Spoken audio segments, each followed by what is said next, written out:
আসলে যারা এই অনুষ্ঠানটি আয়োজন করেছে আমার ব্যক্তিগত পক্ষ থেকে আমি তাদেরকে আন্তরিক ধন্যবাদ জানাই। কারণ হইতেছে আমি দীর্ঘদিন না, অল্প কিছুদিন থেকে, অর্থাৎ আমি 7 থেকে 8 মাস আগে আমি কন্টেন্টের এই পথে আসি।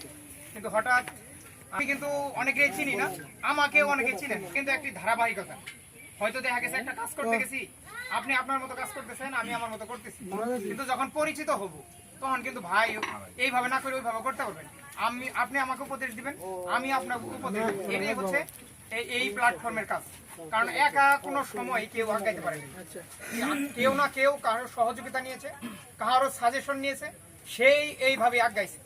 যাই হোক, আমরা চাই সকলেই এই প্ল্যাটফর্ম থেকে, এইখানে হিংসার কিছুই নাই যে একজনে বড় হয়ে গেল, আমার ভাই যে বলছে যে বড় হয়ে গেল, সেটা না, সে তার যোগ্যতায় বড় হয়েছে। আমার যোগ্যতায় কিন্তু সে বড় হয় না বা পিছু হবে না। আমার যে যোগ্যতা আছে আমি এটা দিয়ে হবো, আপনার যে যোগ্যতা আছে সেটা দিয়ে আপনি হবেন। এখানে হিংসা করেন না, আগাবে। এর জন্য আমরা চাই সকলের সাথে একসাথে কাজ করতে চাই, একসঙ্গে ঘুরতে চাই, যাতে এই প্ল্যাটফর্মে আমরা একটা সুনাম অর্জন করতে পারি। কারণ হচ্ছে আমাদের শেরপুর জেলার একটা সুনাম আছে, যেটি হচ্ছে কি সুনাম, যে বিভিন্ন পয়েন্ট আমরা যাই, বিজিবি এর সঙ্গে যখন আমরা কথা বলি তখন কিন্তু আমাদের যে শেরপুর জেলা হচ্ছে কন্টেন্ট ক্রিয়েটরের জন্য একটা বৃহৎ আকার। কারণ অন্যান্য জেলায় এত পরিমাণ কন্টেন্ট ক্রিয়েটর নাই, আমাদের শেরপুরে যত কন্টেন্ট ক্রিয়েটর আছে দেখেন, আমরা কিন্তু যারা আয়োজন করছে বেশি লোক কিন্তু আয়োজন করে নাই।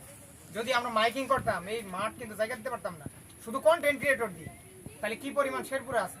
তো যাই হোক, আমরা যেহেতু ওনারা বলতেছিল যে এই বক্তব্যের পরেই পরিচয় পর্ব হবে, প্রত্যেকের ফলো দিব, তাহলে হয়তো তখন আমাদের সঙ্গে পরিচয় হবে, হয়তো আমরা একটা গ্রুপ হবে, গ্রুপের মাধ্যমে একজন আরেকজনের মেসেজে হবে।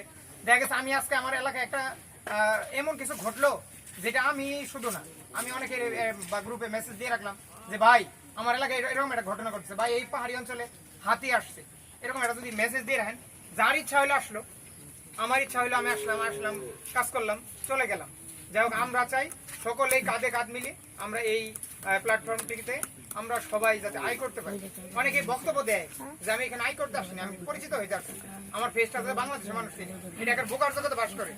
কারণ সবাই টাকার আশায় এখানে আসছে, কম আর বেশি, এটা হলো সঠিক কথা, কম আর বেশি টাকার জন্য আসছেন, পরিচয় হোক পরে। আপনি যখন টাকা ইনকাম করবেন তখন আপনার মানুষ চিনবে। যেমন থরসব বিল্লাল ভাই, এরা কিন্তু বেশি বড় মানুষ না। সুস্বাস্থ্য দীর্ঘায়ু কামনা করে আমি আমার কথা এখানে শেষ করছি। আসসালামু আলাইকুম।